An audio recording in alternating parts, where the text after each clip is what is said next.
بسم اللہ الرحمن الرحیم۔ آج ویڈیو میں ہم ڈسکس کریں گے پاکستان کی کہانی، پاکستان کی زبانی۔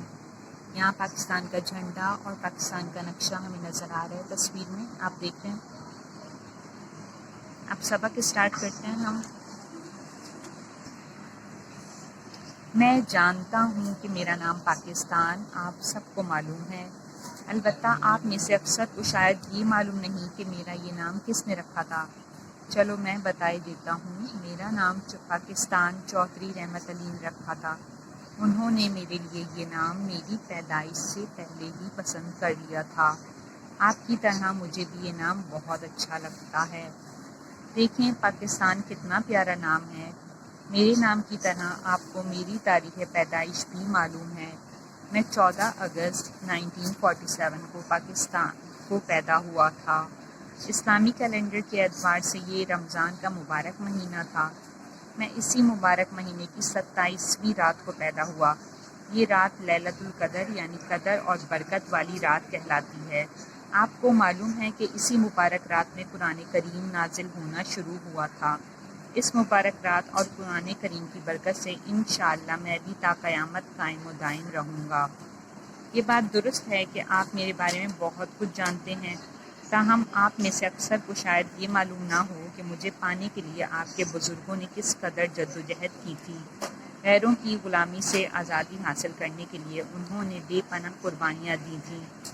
لاکھوں بے گناہ انسانوں کو اپنی زندگیوں سے ہاتھ دھونے پڑے۔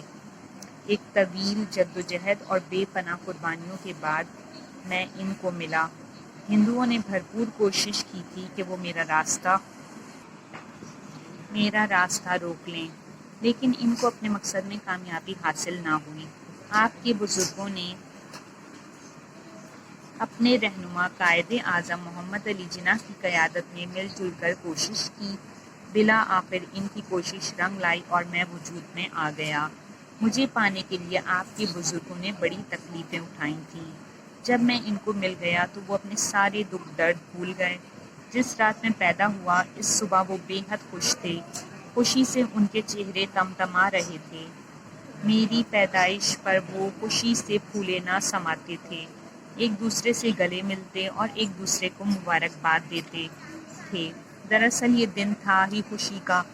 بے شمار قربانیوں کے بعد آج ان کو غیروں کی غلامی سے نجات ملی تھی۔ آج وہ ایک آزاد قوم تھے۔ ان کا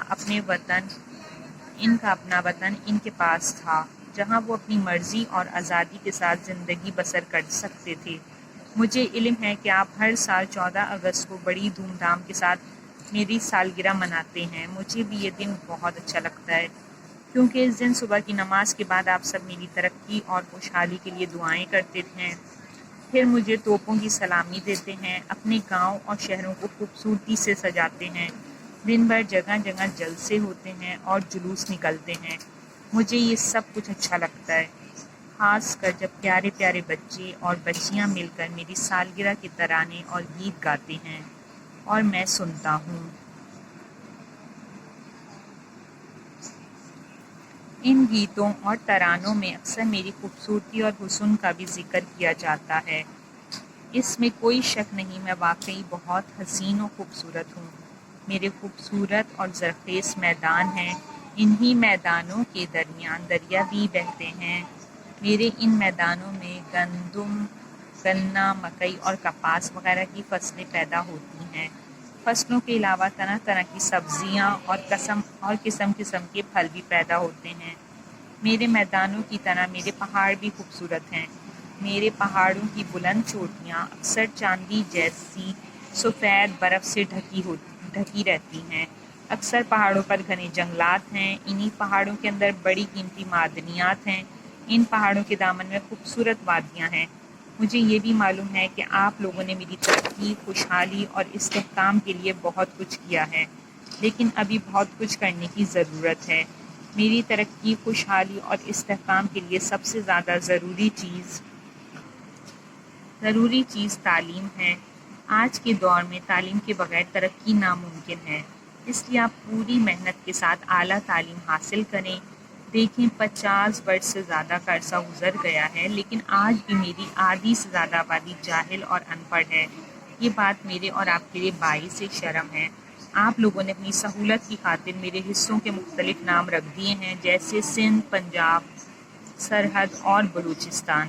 میرے ان حصوں کو آپ صوبے کہہ کر پکارتے ہیں، لیکن مجھے جس بات کا دکھ ہے وہ یہ ہے کہ ان صوبوں میں بسنے والے آج خود کو پاکستانی کے بجائے سندھی، بلوچی اور پنجابی وغیرہ کہنے پر فخر محسوس کرتے ہیں، حالانکہ سب پاکستانی ہیں، سب آپس میں بھائی بھائی ہیں۔ اس لیے میری درخواست ہے کہ خدا کے لیے خود کو تقسیم نہ کرو، تقسیم کرنے سے کمزور ہو جاؤ گے۔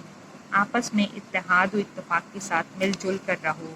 اتحاد اور اتفاق کی طاقت اور قوت کی نشانی ہے۔